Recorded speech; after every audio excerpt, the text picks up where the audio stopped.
Një ditë i dërguari Allahut sallallahu alaihi wasallam po falte namaz.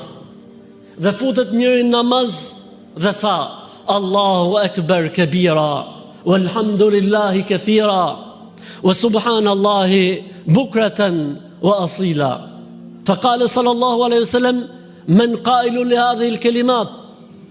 Kush i tha këto fjalë? Allahu akbar kabira, Allahu është më i madhi, atij takojnë të gjitha madhërimet. Ai është meritori për të madhëruar.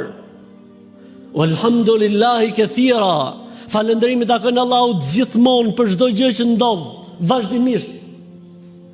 Wa subhanallahi bukratan wa asila, i dëlir, madhështor, i lavdëruar.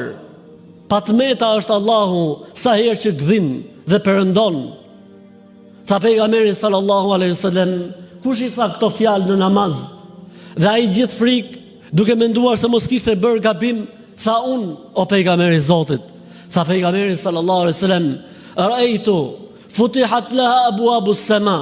Me këto fjalë u hapën dyert e qiellit.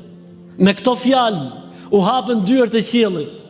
E nëse njeriu e ka këtë besim dhe e ndjen këtë gjë, a mund të ketë më ky njeri halla apo sikletë në jetë? Allahu akbar kabira, walhamdulillahi kathira, wa subhanallahi bukratan wa asila. Pastaj lutju Zotit xhalla xhelaluhu. Pastaj drejtoju Zotit xhalla xhelaluhu. Se janë hap gjitha dyert e qiellit.